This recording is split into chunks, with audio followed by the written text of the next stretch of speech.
மாதேவியாரும் 3 தேவிகளும் அமர்ந்து கொண்டு பூலோகம் பற்றி பேசிக் கொண்டிருக்கிறார்கள். தேவியே, பூலோகத்தில் மனிதர்களின் செயற்பாடு மிகவும் மோசமாக காணப்படுகிறது. அவர்கள் நல்வழியில் நடக்க வேண்டும். அதற்காக அவர்களுக்கு வழங்கிய பகுத்தறிவினை தவறான முறையில் பயன்படுத்திக் கொண்டிருக்கிறார்கள். ஐயனே, நீர் கூறுவது சரிதான். தற்போது பூவுலகமானது போட்டி, பொறாமை, வஞ்சகம் என மாறிக்கொண்டு வருகிறது. அவருக்கு ஒழுக்கத்தின் முக்கியத்துவத்தை உணர்த்த வேண்டும். நிச்சயமாக தேவியே. நாரதர் வந்து கொண்டிருக்கிறார்.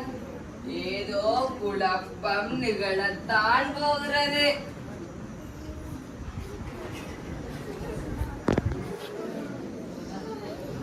நாராயண நாராயண, அகில உலகத்தையும் ஆளுகின்ற பெருமானே, தங்களுக்கு வணக்கம். உமது வணக்கம் ஐயனுக்கு மட்டும்தானா? சிவசிவ மன்னிக்க வேண்டும், தேவியரை வணங்காமலா? தாய்க்கு பின்தானே தந்தை. நன்றாக சம்மானிக்கிறேன். நீர் வந்த நோக்கம் யாது? சில நாட்களாக என் மனதில் ஒரு ஐயம். நாரதர் தம்முடைய வேலையை காட்ட துவங்கிவிட்டார். இன்று ஏதோ குழப்பம் நிகழத்தான் போகிறது. உமது ஐயம் என்னவோ? உலகிலேயே தலை சிறந்தது கல்வியா, செல்வமா, வீரமா? திடீரென எதற்காக இந்த ஐயம்? 3 தேவிகள் மீதும் ஏதேனும் கோபமோ?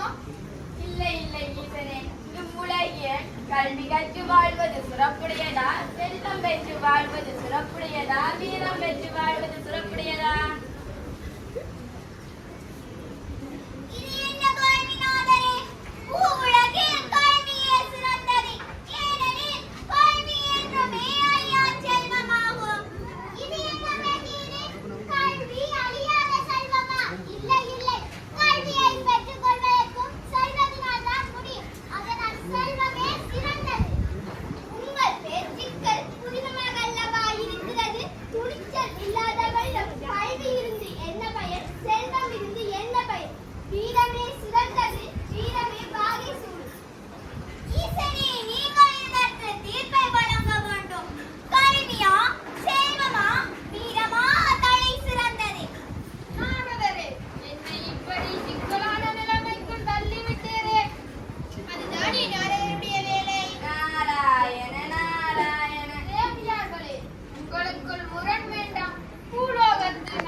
மரத்தை வெட்டுகிறாய். யாராவது இந்த கிளையை எடுத்து சென்று விட்டால் அதற்காகத்தான் இதில் அமர்ந்திருக்கிறேன். உன்னை போல் அறிவாள் இந்த உலகத்தில் யாருமே கிடையாது.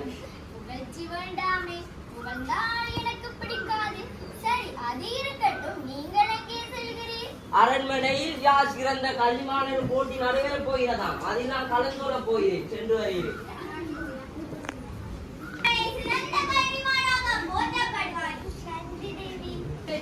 முட்டாள் இருப்பதா? எனது அறிவை பரிசித்து பார்க்க விரும்புகிறீரா? என் கேள்விக்கு உன்னால் பதில் கூற முடியுமா? பரிசித்து பாரு. இவ்வுலகம் இயங்க காரணம் அன்பு.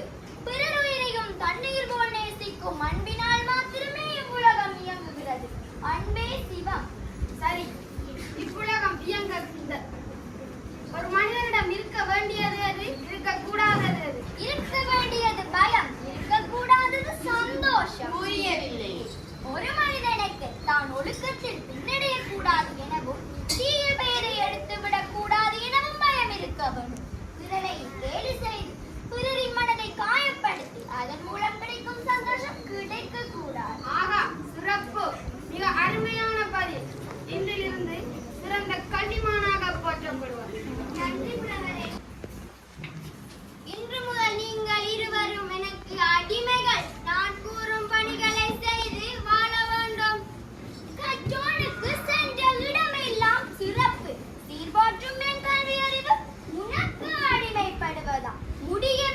முடியாது. என்னை வெல்ல இவ்வுலகத்தில் யாருமே இல்லை. உன் படைகள் அனைத்தையும் ஓர் நொடியில் அழிக்கும் வல்லமை கொண்டவன் யான். என் வீரம் உமக்கு அடிமையா? முடியவே முடியாது.